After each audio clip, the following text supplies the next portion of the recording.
Oke. Tes.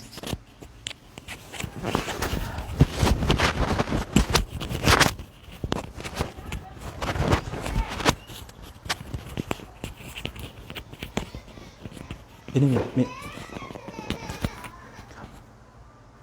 Ini. Udah benar? Sudah benar. Ini khawatir salah. Ayo kok lembang Iya. pisan ki, lembang pisan kurang. Masuk. Sudah. Ya. Oke, tes. Assalamualaikum warahmatullahi taala wabarakatuh. Bismillahirrahmanirrahim. Alhamdulillahirabbil alamin wa bihi nasta'inu ala umuri dunya waddin wassalatu wassalamu ala asrafil anbiya'i wal mursalin sayyidina wa habibina wa syafi'ina wa maulana Muhammadin wa ala alihi wa ashabihi wa man tabi'ahum bi ihsanin ila yaumiddin, amma ba'du.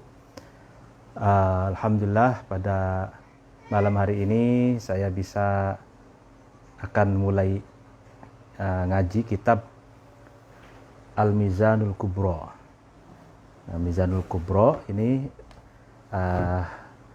pengarangnya adalah Syekh Abil Mawahib Abdul Wahab bin Ahmad bin Ali Al-Ansari Asy-Syafi'i Al-Masri Asy-Sya'rani. Jadi tapi dikenal dengan Imam Asy-Sya'rani. Beliau ini seorang Syafi'i, madhab fikihnya kenamaan Mesir, asli Mesir, dan lahir pada abad 10.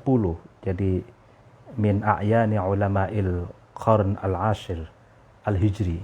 Jadi termasuk ulama abad ke-10, berarti 5 abad yang lalu ya.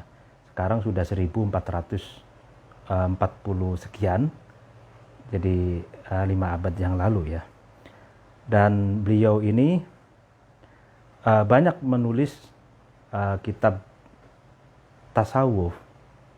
Di antaranya yang saya punya itu ini, yaitu Al-Yawaqit wal Jawahir. Al-Yawaqit wal Jawahir fi bayani aqaidil akabir. Nah, ini kitabnya sangat kuno, saya punya ya. Kitab sufi, dan menariknya kitab Al-Yawaqit wal Jawahir ini di hamisnya atau catatan pinggirnya atau di pinggirnya itu kitab Al-Kibrit Al-Ahmar. Kibrit Al-Ahmar ini karya Syekhul Akbar Ibnu Arabi. Ya, ini saya punya kitab Yawaqit wal Jawahir cetakan 1959, Mustafa Al-Babil Halabi, Mesir ya. Nah, dan Al-Yawaqit wal Jawahir ini menarik karena juga sudah mengalami transformasi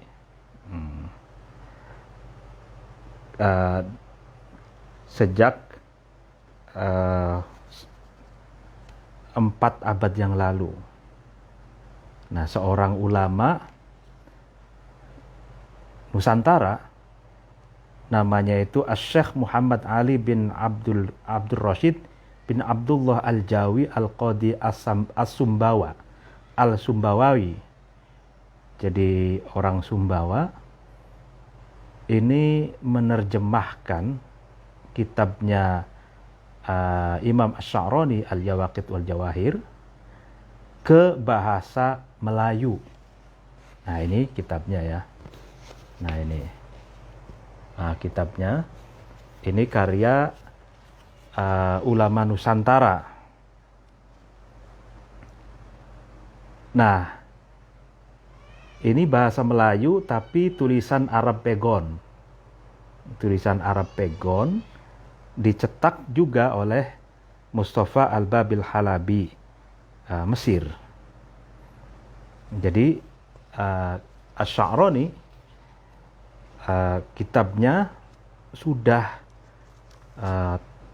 sampai ke Indonesia, sampai ke Nusantara itu 4 abad yang lalu melalui penerjemahnya ke dalam bahasa Melayu, yaitu Syekh Muhammad Ali bin Abdul Rashid bin Abdullah Al-Jawi Al-Qadi Al-Sumbawa.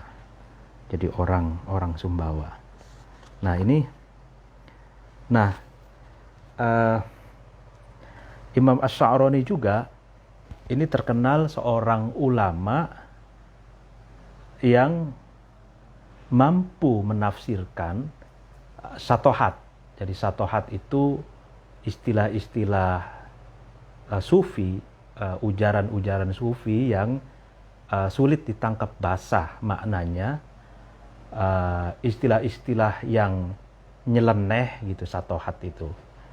Khariqul adah, anti mainstream, yang seolah-olah istilah-istilah yang dikeluarkan oleh sufi syatohat itu mukhalif anis syar', jadi bertentangan dengan syariat. Tapi padahal kalau didalami,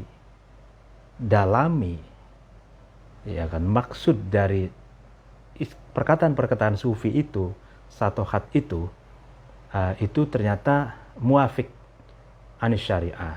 Jadi cocok atau sejalan dengan syariah. Nah itu Asy-Syatohat, saya juga punya kitabnya, itu karya Asy-Sya'rani. Jadi Imam Asy-Sya'rani ini mampu menafsirkan perkataan yang anti mainstream, Al-Hallaj, Abu Mansur Al-Hallaj, lalu perkataan-perkataan anti mainstream Syekhul Akbar Ibnu Arabi. Beliau juga berhasil mentafsirkan syatohat, ya, ujaran, celotehan atau perkataan anti mainstreamnya Abu Yazid Al-Bastami dan para sufi-sufi besar yang lainnya gitu. Nah itu menarik. Dan malam ini saya akan membacakan salah satu karyanya Asy-Sya'rani, yaitu Mizanul Kubro. Bagi saya kitab Mizanul Kubro ini istimewa karena bicara tentang syariat, bicara tentang fikih, tapi dalam perspektif seorang sufi, yaitu Imam Asy-Sya'rani. Jadi sehingga narasinya berbeda dengan narasi ahli fikih dalam menulis dan menjelaskan fikih gitu. Nah, sebelumnya mari kita membaca Al-Fatihah. Ila hadratin Nabil Mustafa Muhammad Rasulullah sallallahu alaihi wa ashabihi wa man tabi'ahum bi ihsanin ila yaumiddin wa ila hadratin jamil ulama'il amilin wal awliya'i was suhada'i was salihin, khususan jami' awliya'i tis'a, wabil khusus Syekh Sunan Gunung Jati, wabil khusus mu'alif hadal kitab Mizanul Kubro Syekh Abdul Wahab bin Ahmad bin Ali Al-Ansari Asy-Syafi'i Al-Masri Asy-Sya'rani. Al-Fatihah. A'udzubillahi minasyaitonir rajim. Bismillahirrahmanirrahim.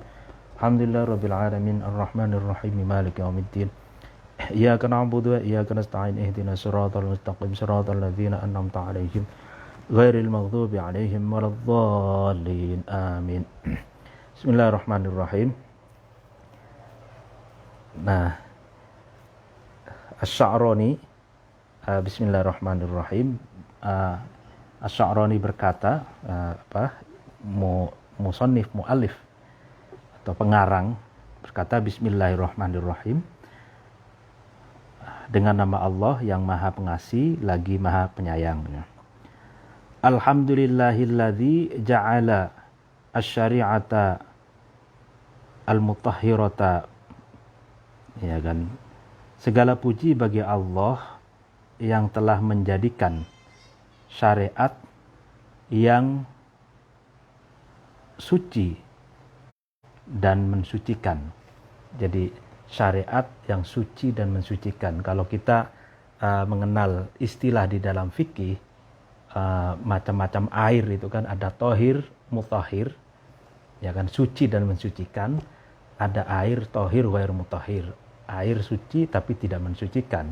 Nah, Allah itu menjadikan syariat Islam itu syariat yang suci dan mensucikan, ya kan, mensucikan kepada umat Islam yang mengamalkannya. Tentu saja mengikuti perintah-perintah Allah dan Rasulnya dan menjauhi larangannya. Itulah proses penyucian diri kita melalui instrumen syariat yang ditetapkan oleh Allah gitu. Bahron yatafarra'u minhu jami'u biharil ulumi an-nafi'ati wal khaljani, di mana syariat yang suci dan mensucikan itu bagaikan lautan, yang dari lautan itu bercabang-cabang, yatafarra', bercabang-cabang seluruh lautan-lautan ilmu yang bermanfaat dan tempat terowongan-terowongan atau belokan-belokan. Ibarat kalau di lautan itu banyak sekali cabangan-cabangan belokan-belokan. Wa ajro jadawilahu ala ardil qulubi, dan anak-anak sungai mengalir, ya kan, dari lautan besar itu ala ardil qulubi, kepada hati-hati umat manusia yang bagaikan bumi. Jadi syariat Islam itu bagaikan lautan, ya. Lautan di mana dari lautan itu bercabang-cabang berbagai macam ilmu, gitu. Berbagai macam lautan ilmu, gitu. Biharul ulum an-nafi'ah. Jadi berbagai lautan ilmu lahir dari syariat itu. Misalkan di dalam fikih sendiri, di dalam syariat itu ada fikih, ada usul fikih, ada maqasidus syariah, ada qawaidul fiqhiyah, lalu kemudian ada dalam disiplin disiplin ilmu Quran, ada ulumul Quran, ada asbabun nuzul, nasakh mansukh, dan macam-macamnya. Di dalam hadis juga ada ulumul hadis, ada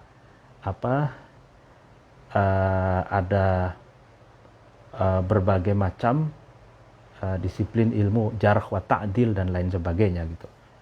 Dan lautan-lautan ilmu yang lainnya, di mana lautan-lautan ilmu yang bercabang-cabang yang bersumber dari syariat itu mengalir dari anak-anak sungai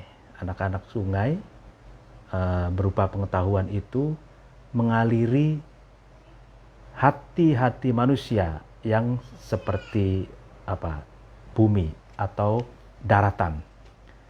Jadi hati kita ini, manusia ini, diibaratkan oleh Imam Asy-Sya'rani itu seperti daratan, gitu. Daratan bumi yang dialiri air, itu kan, melalui pengetahuan dari biharul ulum, lautan-lautan ilmu itu.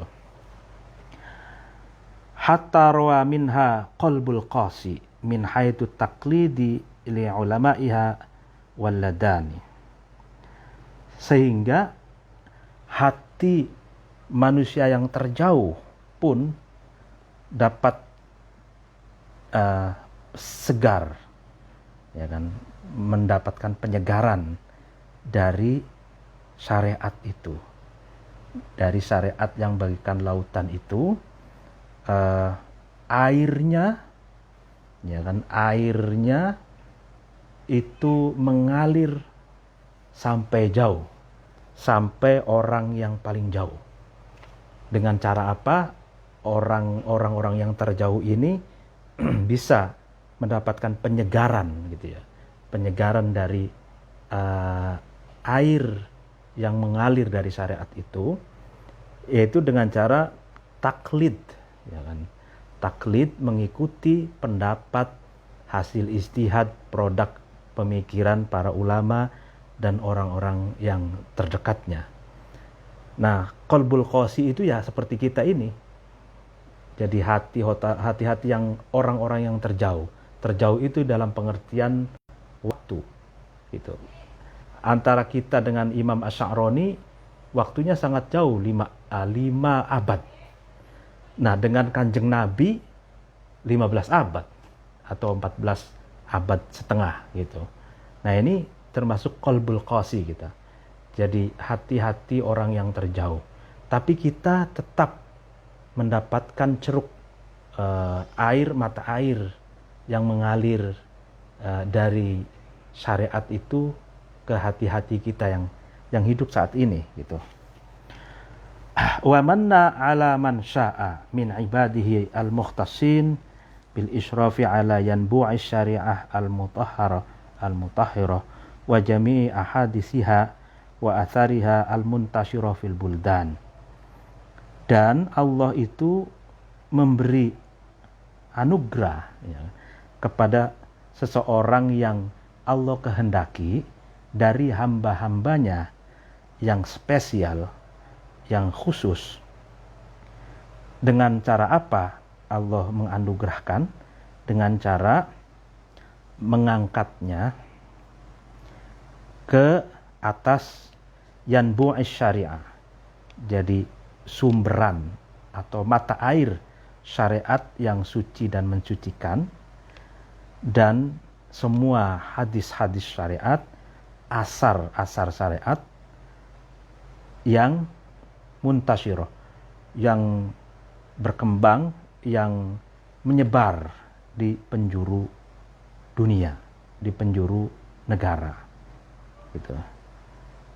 Jadi Allah itu memberikan anugerah kepada hambanya itu dengan cara apa? Dengan cara hambanya itu bisa menyecap atau meneguk, ya kan, meneguk atau meminum, ya kan, langsung dari mata air syariat yang suci dan mensucikan itu. Wa utalli'ahu Allahu min tariqi kasfihi ala aini syari'atil al-ula allati yatafarra'u minha kullu qawlin fi sairil adwari wal azmani.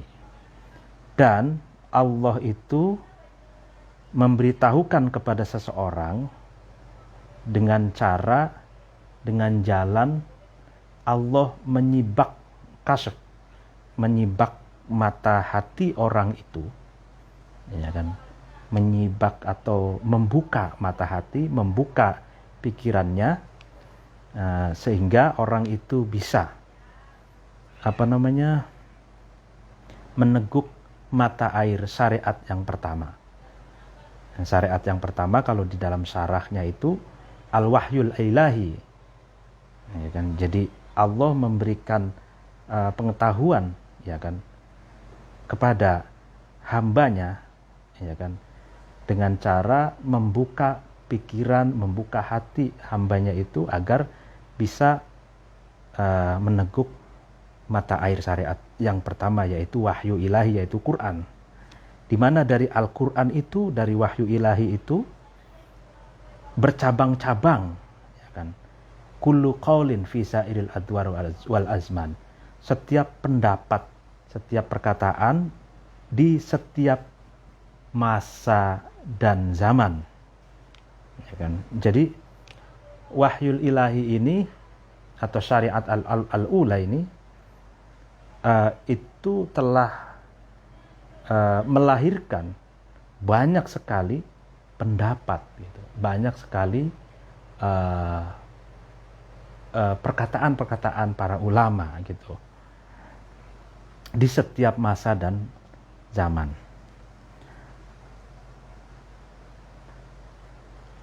Fa'aqarra jami'a aqwalil mujtahidina wa muqallidihim bihaqqin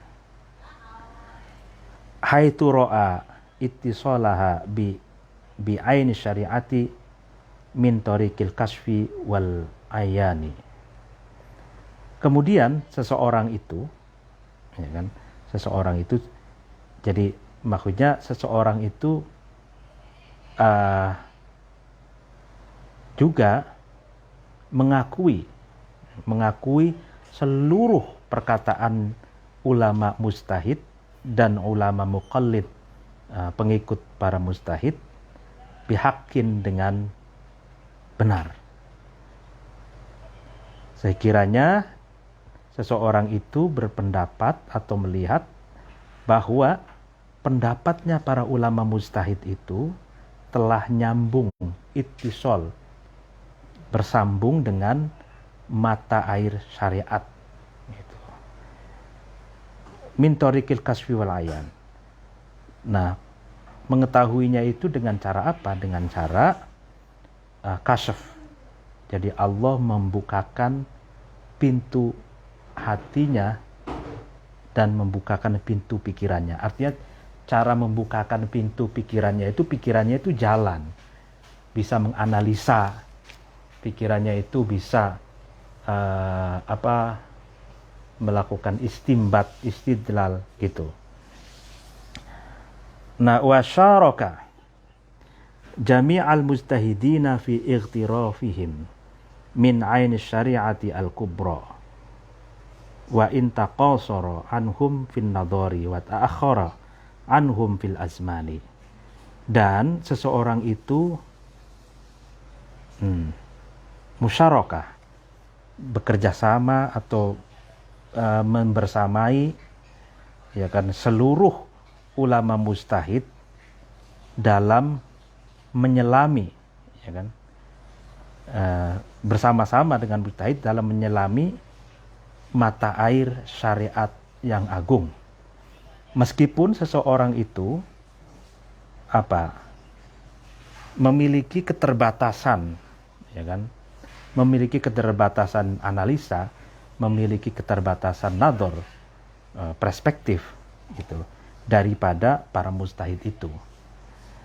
Dan meskipun seseorang itu ta'akhkhar anhum fil azman, lebih junior atau lebih akhir masanya daripada para mujtahid itu. Artinya meskipun ya seperti kita ini, perspektifnya, analisanya, pengetahuannya itu lebih terbatas gitu ya daripada para mujtahid itu.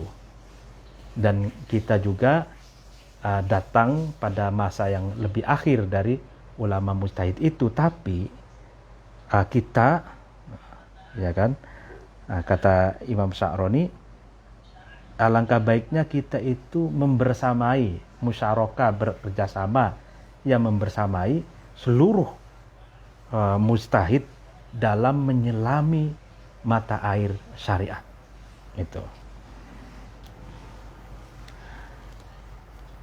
Fa inna syari'ata kasyajarati al-'azimati al-muntashirati. Jadi maka sesungguhnya syariat itu bagaikan pohon yang besar, pohon yang agung, yang lebat, ya, yang besar, kokoh, lebat, itu agung gitu. Wa aqwalu ulama'iha kal furu'i wal aghsani. Sedangkan perkataan atau pendapat ulama syariat itu bagaikan cabang, bagaikan dahan dan rantingnya gitu.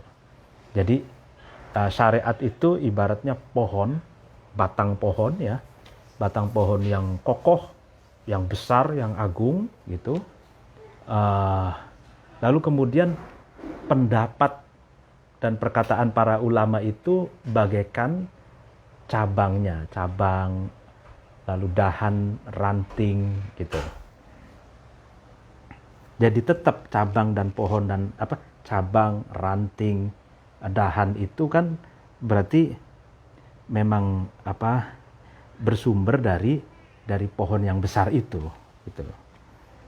Jadi awalnya adalah pohon atau batang pohon. Dari batang pohon itu melahirkan ranting atau cabang atau dahan gitu ya. Nah, dahan-dahan itu adalah perkataan dan pendapatnya ulama. Artinya ingin dikatakan bahwa pendapat-pendapat para ulama itu sudah pasti itu bersumber dari wahyu ilahi, bersumber dari syariat al-ula, yaitu Al-Quran dan hadis gitu. Fala yujadu lana far'un min ghairi aslin wala thamratun min ghairi ghasnin. Ya, maka kami tidak menemukan atau bagi kami tidak ditemukan cabang atau ranting tanpa adanya asal, tanpa adanya pohon. Kita tidak pernah menemukan ranting itu tumbuh dengan sendirinya. Jadi ranting itu pasti ada batang pohonnya gitu. Dan tidak ada buah tanpa ada min ghairi ghasnin, tanpa ada tangkai gitu. Tidak ada buah tanpa tangkai. Itu tidak ada ranting, tidak ada dahan tanpa ada pohon. Kama la yujadu abniyatun min ghairi jidranin. Sebagaimana tidak ditemukan infrastruktur bangunan dengan tanpa adanya tembok gitu. Jadi bangunan rumah ya sudah pasti ada tembok gitu. Tanpa ada tembok itu dalam pengertian ada semen, pasir diaduk dengan air, lalu kemudian batu untuk menempelkan antara batu bata satu dengan batu bata yang lain, lalu ditembok gitu, lalu kemudian diaci, dan nah itu bangunan rumah tanpa ada tidak ada bangunan rumah tanpa ada tembok gitu. Begitupun maksudnya tidak akan ada pendapat para ulama tanpa Al-Quran dan hadis. Jadi Al-Quran hadis itu adalah pohon yang melahirkan cabang dan ranting berupa perkataan dan pendapat para ulama gitu.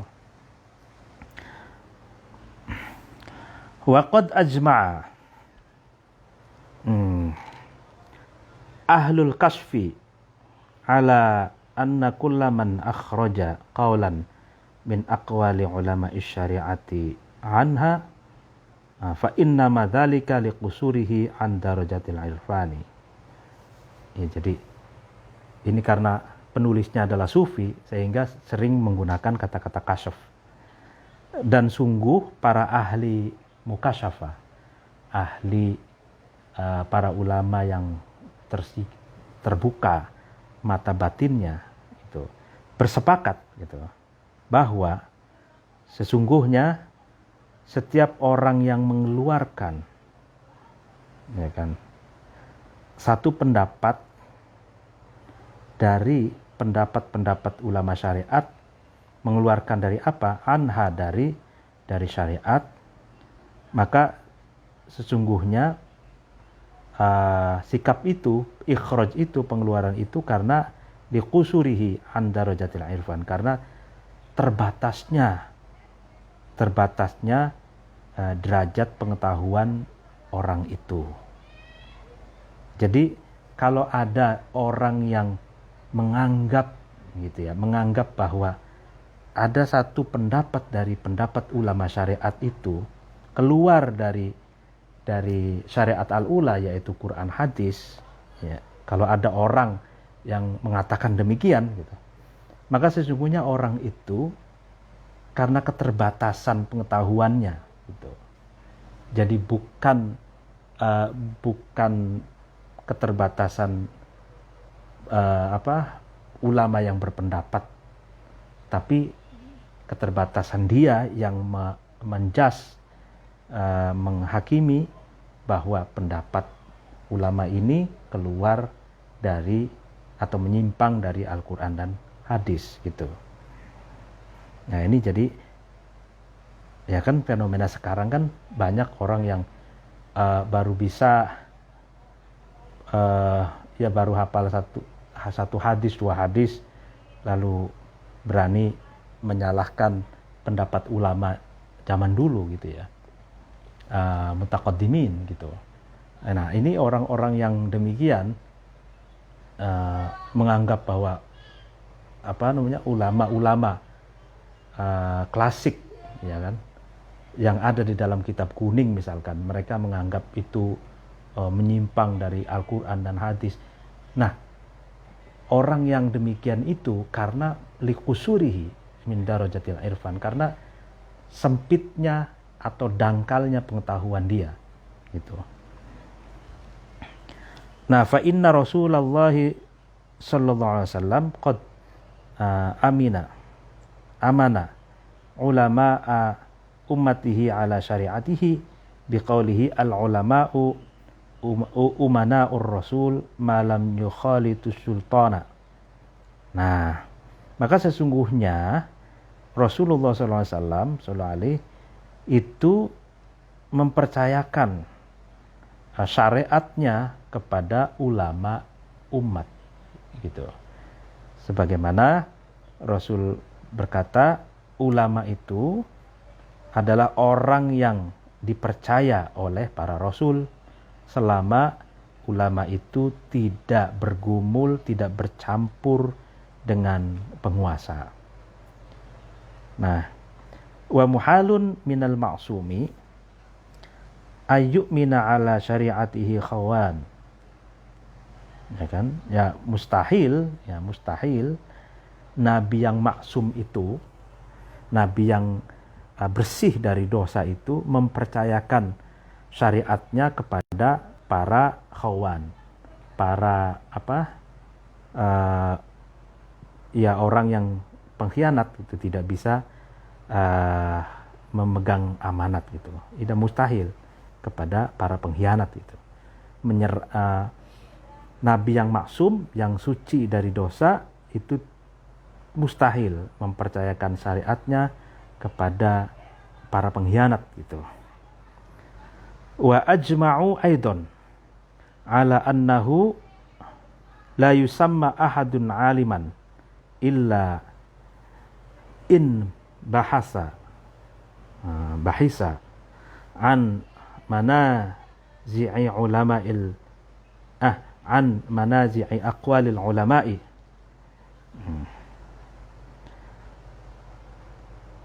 wa arafa min aina akhaduha minal kitabi wa sunnah. Nah ya kan, jadi para ulama juga bersepakat bahwa tidak bisa seseorang itu tidak bisa dinamakan alim, dinamakan orang yang berpengetahuan, kecuali orang itu membahas dari manazi' aqwalil ulama. Jadi dari perdebatan berbagai pendapat para ulama terlebih dahulu gitu. Dan seseorang itu baru mengetahui ulama itu dari mana mengambil pendapatnya itu, apakah dari Quran dan dari hadis gitu. Jadi para ulama itu bersepakat tidak bisa dinamakan orang yang alim kecuali orang itu terlebih dahulu membahas berbagai pendapat para ulama yang beragam, ya kan, berbagai perdebatan para ulama itu dibahas dulu. Itu dibahas, artinya dibahas itu tentu saja kita melacak wa arafa dan kita melacak dari mana sih ulama ini, kok bisa ulama ini berpendapat demikian, pengambilan dalilnya dari mana gitu. Sampai dilacak seperti itu. Oh ternyata dari Al-Quran, oh ternyata dari hadis, oh ternyata demikian. Nah itu baru dinamakan orang yang alim. Kalau orang yang nah ini ada terusannya nih. La man roddaha bitorikil jahli wal udwan, bukan atau tidak bisa dinamakan orang alim itu orang yang menolak pendapat-pendapatnya ulama bitorikil jahli, dengan jalan kebodohan wal udwan dan permusuhan gitu. Jadi kalau yang orang yang baru dinamakan alim baru bisa dinamakan alim kalau ada masalah, maka merujuk ke kitab-kitab ulama salafus soleh, atau kalau di bahasa kitab kuningnya, bahasa pesantrennya kitab kuning, merujuk ke sana. Lalu kemudian di sana terdapat banyak sekali pendapat, beragam pendapat, mana aja perdebatan pendapat ada di sana. Lalu kemudian setelah dibaca, dilacak gitu. Misalkan Imam Syafi'i berkata A, ini seperti apa dalilnya, istimbatnya, gitu, istidlalnya seperti apa. Imam Hanafi berkata B misalkan, ini seperti apa istimbat istidlalnya, dari mana dalilnya, Qur'annya, hadisnya. Lalu kemudian Maliki, Hambali demikian, harus dilacak seperti itu. Nah itu baru dinamakan orang alim. Bukan dinamakan orang alim orang yang tergesa-gesa menolak, ya kan, menolak pendapat para ulama yang ada di kitab kuning dengan jalan kebodohan dan permusuhan, ya kan. Ya ini kritik, sebenarnya kritik terhadap Islam bila madhab, ya, Islam yang tanpa madhab itu. Jadi orang Islam yang tanpa madhab itu kan langsung Quran hadis saja, itu kan mereka menolak pendapat para ulama klasik itu bukan melalui kajian dulu, tapi melalui bitorikil jahli wal udwan gitu. Jadi sudah benci dulu, sudah peyoratif, sudah menganggap kuno gitu ya. Nah kalau sudah merendahkan seperti itu kan susah untuk menerima gitu, apalagi untuk mengkajinya gitu. Karena dalam mindsetnya, dalam dalam alam bawah sadarnya, dia sudah merasa superior dan merendahkan khazanah klasik. Nah itu kan sudah udwan, itu sudah memusuhi ya gitu ya. Wa anna kullaman radda qawlan min aqwali ulama'iha, ya, wa akhrajahu anha ka'annahu yunadi ala nafsihi bil jahli wa yaqulu ala ashhadu anni jahilun bidalili hadzal qaul min sunnah wal qur'ani. Dan sesungguhnya setiap orang yang menolak satu pendapat dari pendapat-pendapatnya ulama syariat, dan orang itu mengeluarkan pendapat ulama itu dari syariat, maka orang itu seakan-akan sedang memanggil dirinya atau memanggil dirinya bil jahli, dengan kebodohan. Tapi orang itu berkata, kalian tidak menyaksikan bahwa saya ini bodoh dengan berdalil dengan dalil perkataan ini dari Quran dan Sunnah, dari Sunnah dan Quran. Nah ini, jadi orang-orang yang tergesa-gesa menolak satu pendapat dari pendapat ulama klasik itu, ya kan, dan menghakimi bahwa pendapat ulama klasik itu telah keluar dari syariat gitu. Maka sebenarnya dia itu sedang gitu memanggil atau sedang mendeklar bahwa dia bodoh sebenarnya gitu. Bahwa dia bodoh gitu. Tapi dia berkata bahwa kalian itu tidak menyaksikan bahwa saya ini bodoh gitu. Ya jelas, kalau orang yang nggak mau berpikir, kalau orang yang tidak mau meneliti, tidak mau membahas, tidak mau melacak kenapa ulama ini berkata demikian, lalu kemudian tiba-tiba saja dia menganggap bahwa pendapat ulama itu sudah keluar dari syariat, maka itu kan orang bodoh. Kalau orang pintar tentu saja tidak mudah menilai pendapat ini sudah keluar dari syariat atau tidak. Dia harus mengkajinya dulu gitu. Nah, tapi orang yang bodoh ini sudah menganggap bahwa pendapat ulama ini sudah keluar dari syariat, tapi dia seakan-akan pendapatnya itu dari Quran dan hadis. Nah ini pendangkalan pandangan Islam ya. Aksaman kebalikannya dari seseorang, qabila aqwalahum wa muqallidihim wa aqama lahum ad-dalila wal burhana. Nah, berbeda dengan orang yang menerima pendapat-pendapat para ulama, para mujtahid, para ulama muqallid, pengikut para mujtahid, dan orang itu menegakkan dalil dan burhan, dalil dan argumentasi burhan bagi ulama tersebut.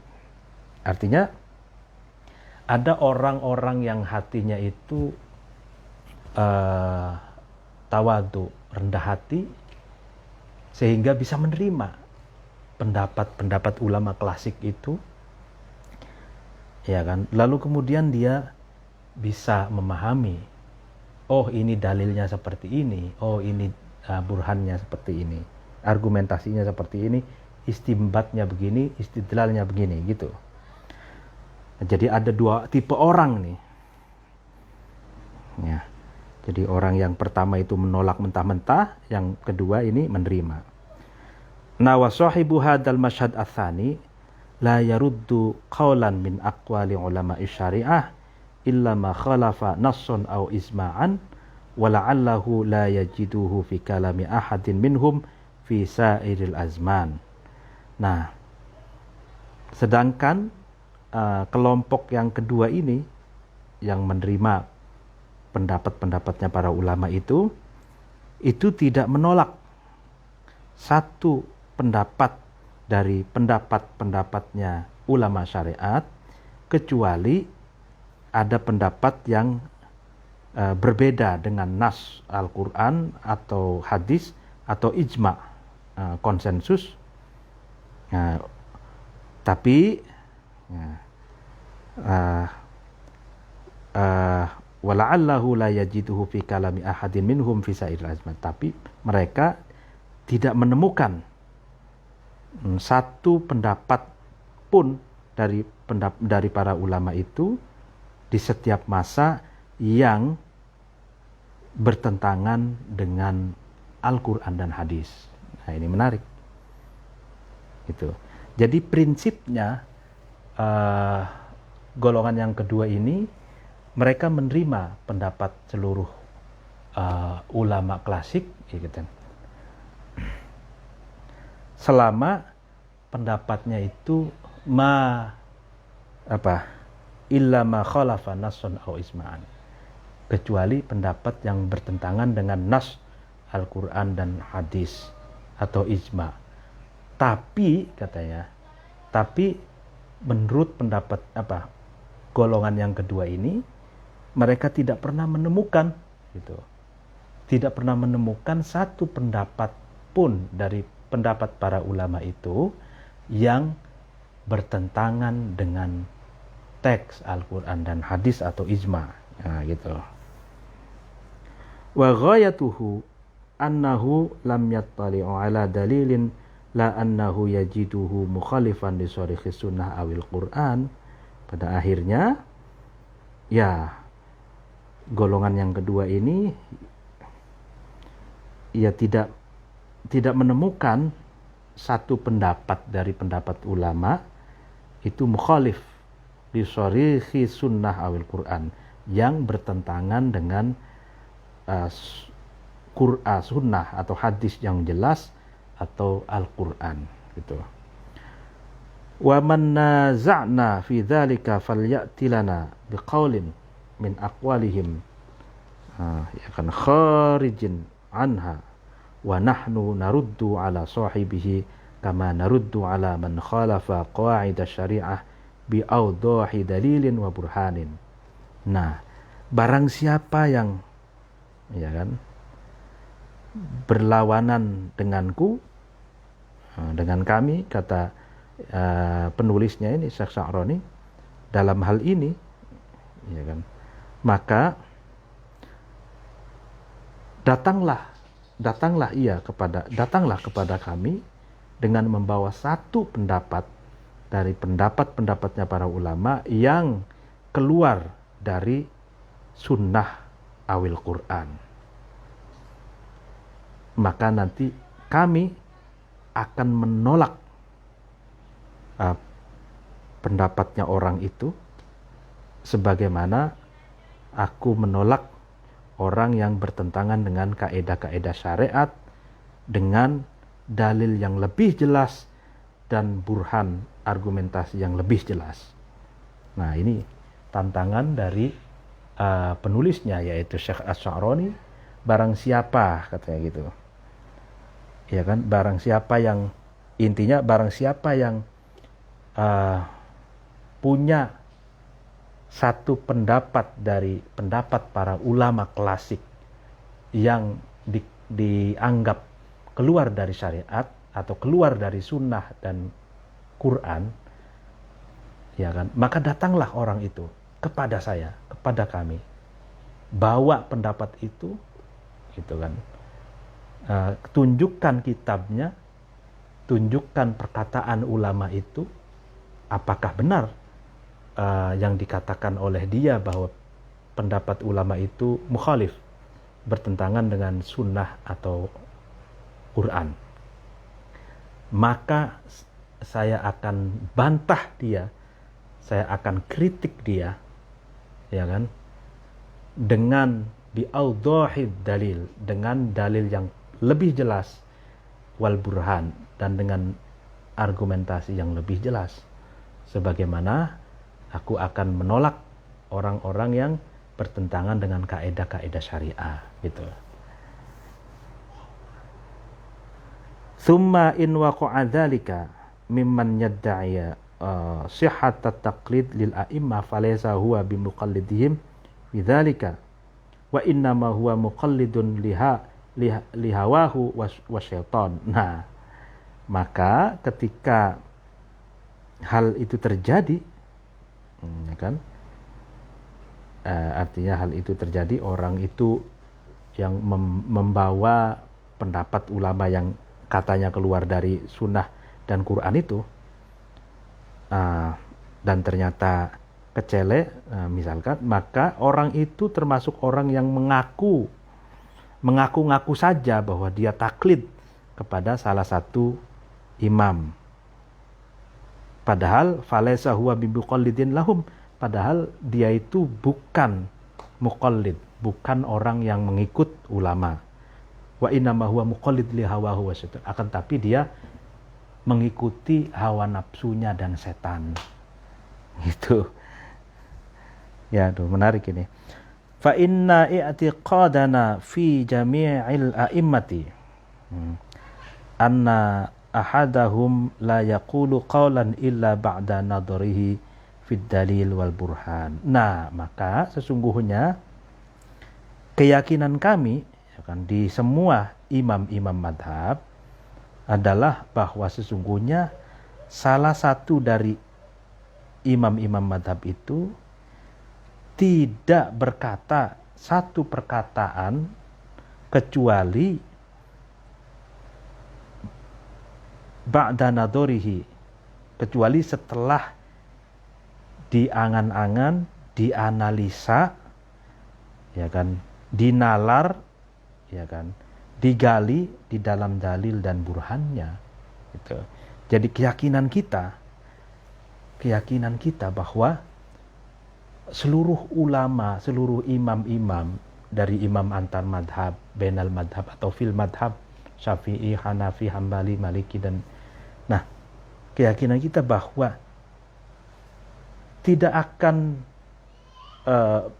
ulama itu tidak akan mengeluarkan pendapat kecuali ba'da nadharihi fid dalil wal burhan, kecuali ulama itu setelah melakukan analisa, perenungan, pendalaman, istinbat, istidlal dalil dan burhan terlebih dahulu, gitu. Wa haitsu atlaqna al-muqallida fi kalamina fa innama muraduna bihi man kana kalamuhu mundarijan tahta aslin min usuli imamihi. Iya kan? Jadi, dan ketika kita memutlakkan, mengumumkan bersifat umum al-muqallid, kata-kata muqallid, pengikut di dalam perkataan kami, maka yang dimaksud kami dengan muqallid itu adalah seseorang yang perkataannya itu mundarijan, yang masuk ke dalam di bawah pondasi-pondasi, prinsip-prinsip imamnya, gitu. Jadi kalau yang dimaksud dengan muqallid, orang yang mengikut satu madhab, Syafi'i, Hanafi, Maliki, Hambali, ya kan, yang dimaksud muqallid itu secara mutlak berarti orang yang pendapatnya itu selalu menggunakan prinsip-prinsip, metodologi, manhaj, istinbat, istidlal dari imam madhabnya, gitu. Nah, itu baru muqallid. Wa illa fada'wahu at-taqlid lahu zurun wa buhtanun. Nah, kalau tidak, maka pengakuannya mereka sebagai muqallid atau taklid, mengikuti salah satu imam, itu adalah zurun wa buhtanun, hoak dan pembuat hoak atau bohong. Ya, jadi ini tingkatan muqallid sebenarnya tinggi. Jadi pengikut itu bukan sekedar mengetahui pendapat, misalkan sholat itu wajib, bukan sekadar itu, tapi mengetahui bagaimana Imam Syafi'i itu menyimpulkan bahwa sholat wajib itu melalui istimbatnya seperti apa, istidlalnya seperti apa, manhajnya seperti apa, lalu kemudian dalilnya dari mana, Quran, hadisnya seperti apa, gitu. Nah, ini itu baru muqallid. Nah, dicontohkan contoh yang paling konkretnya, Imam Syafi'i itu punya kitab yang merekam manhajnya, yaitu Ar-Risalah misalkan. Ar-Risalah Al-Um, ya. Al-Um itu kitab fikihnya, Ar-Risalah ini metodologinya itu harus dikuasai. Atau misalkan kalau pengen memahami fikih Syafi'i, ada banyak sekali kitab usul fikih di madhab Syafi'i. Misalkan itu kan semua metodologi, kayak misalkan Waraqat, Jam'ul Jawame, Lubul Usul, lalu kemudian Matalibul Aliyah, lalu kemudian apalagi itu Al-Kafiyah fil Jadal, lalu kemudian Al-Luma', ya kan, Luma', lalu kemudian Al-Mustasfa fi Ilmil Usulnya Imam Al-Ghazali, dan yang lain-lainnya, banyak kitab usul fikih itu. Wa ma tamma qaulun min aqwali ulama syariati kharijun an qawaid syariah fi ma 'allamnahu. Wa innama aqwaluhum kulluha baina qaribin wa aqrabin wa ba'idin wa ab'adin bin nadhari li maqami kulli insanin. Nah,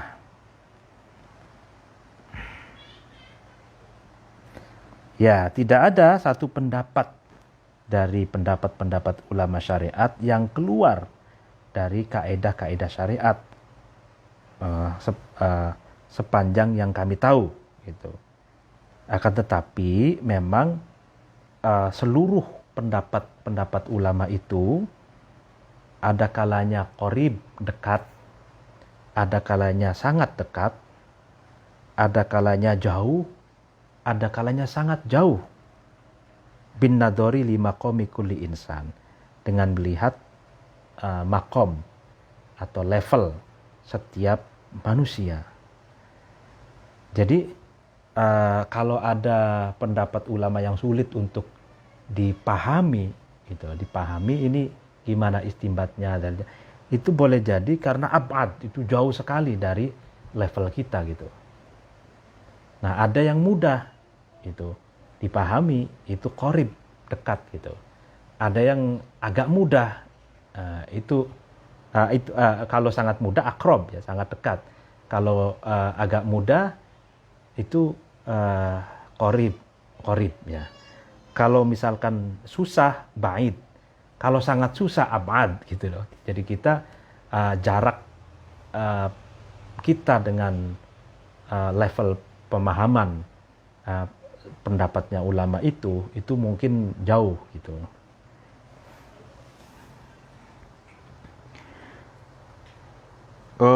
Wa syi'a'u nuri syari'ati yashmiluhum kullahum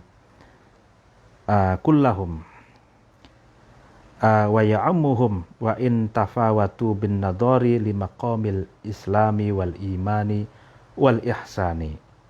Syiah itu sorot sinar syariat itu mencakup seluruh ulama, ya kan, ya, mencakup seluruh ulama, universal. Meskipun ulama itu wa in tafawatu, meskipun ulama itu berbeda-beda levelnya dalam bin nadhar, dalam menganalisa, dalam merenungkan, itu lima qomil Islam wal iman wal ihsan. Itu ada kalanya ulama itu makomnya makom Islam, ada kalanya makom iman, ada kalanya makom ihsan. Ya, kalau di dalam hadis itu kan mahwal iman, al-iman itu kan antuk minabillahi wa malaikatihi wa kutubihi wa rusulihi wal yaumil akhir, ya kan, wa qada wal qadar syarrihi wa khairihi minallah gitu kan, itu iman. Lah mahwal Islam, Islam itu kan anta syahada alla ilaha illallah wa asyhadu anna muhammadar rasulullah, ya kan, wa iqamus shalat wa ita'uz zakat, lalu kemudian wa shaumur ramadan wa hajjul bait man istata'a ilaihi sabil, kan gitu. Islam. Kalau ihsan itu kan anta'budallah anta'budallah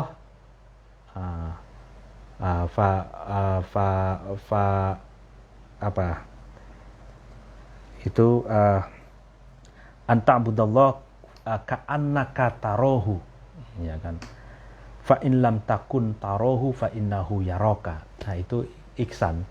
Jadi Anda beribadah kepada Allah seakan-akan Anda melihat Allah. Kalaupun toh Anda tidak bisa melihatnya, maka ketahuilah bahwa sesungguhnya Allah itu melihatmu, melihat Anda gitu. Jadi itu makom ihsan.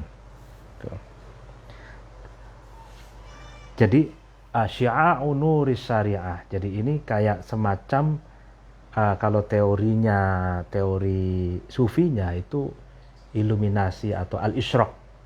Al-isyraq itu ya jadi sinar matahari, sinar nur cahaya syariat itu untuk semua ulama gitu kan. Tapi kualitas sinarnya itu berbeda-beda gitu. Kalau yang dekat dari sumber cahaya, ya mungkin dia mendapatkan kualitas cahaya yang lebih maksimal daripada orang yang jauh dari sumber cahaya misalkan.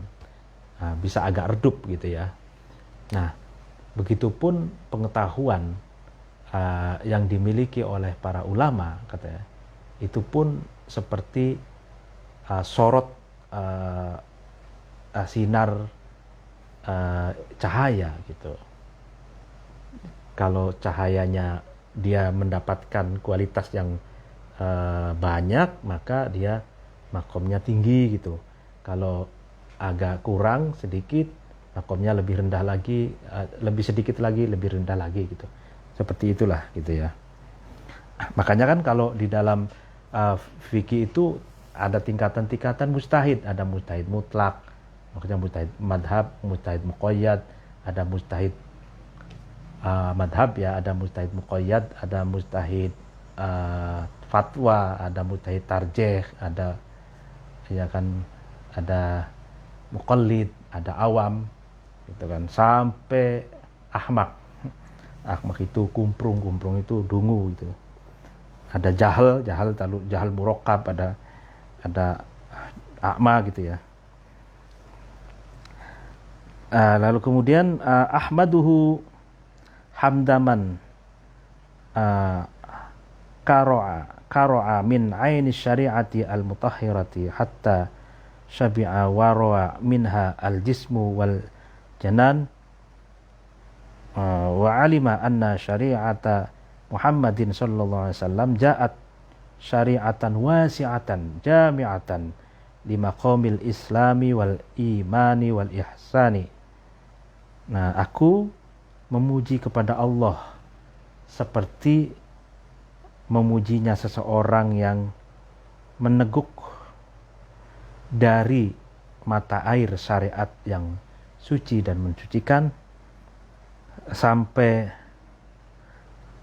kenyang gitu. Sampai kenyang dan fisiknya dan hatinya, jiwa raganya itu segar gitu. Jadi aku memuji kepada Allah seperti pujiannya orang yang meneguk dari mata air syariat itu kan, sampai orang itu meneguk itu sampai kenyang, sehingga fisik jasmani dan rohaninya, fisik dan hatinya itu segar, terjadi penyegaran gitu. Dan orang itu mengetahui bahwa sesungguhnya syariatnya Muhammad sallallahu alaihi wasallam itu datang berupa syariat yang wasi'ah, syariat yang jembar, yang luas gitu. Jami'ah yang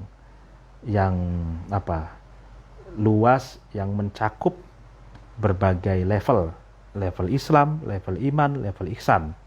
Tuh. Wa annaha la haraja wa la dhayqa fiha ala ahadin minal muslimin. Nah, dan sesungguhnya ya kan, syariatnya Nabi Muhammad itu tidak ada kesempitan, tidak ada rupek, tidak ada kesempitan, tidak ada sama sekali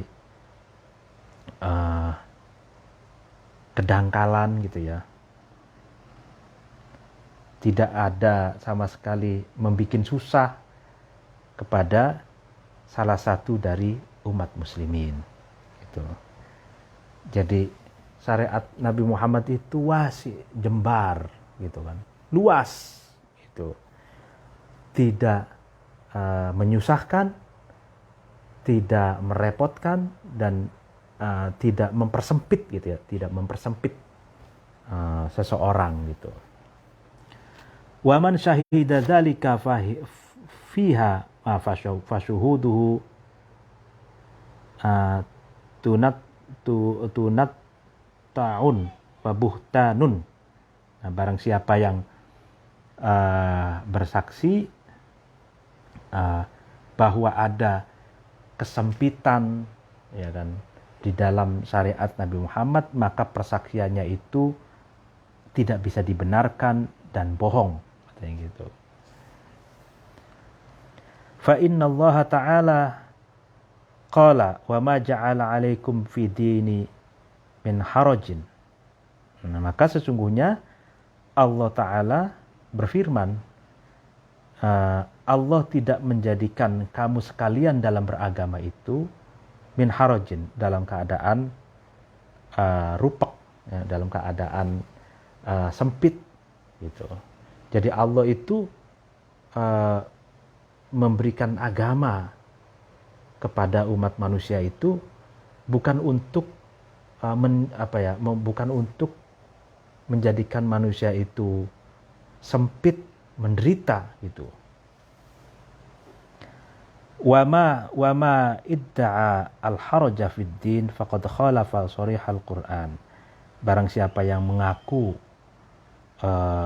al-haraj, sempit, yang merasa sempit di dalam beragama, maka orang itu bertentangan dengan sharihal Qur'an, Al-Qur'an yang nyata gitu. Atau penjelasan dari Al-Qur'an yang sharih, yang jelas, yang nyata gitu. Ya mungkin pengajian pada malam hari ini dicukupkan dulu. Mohon maaf apabila ada kekurangan, semoga besok bisa sambung lagi. Wallahul muwaffiq ila aqwamit thoriq. Wassalamualaikum warahmatullahi wabarakatuh.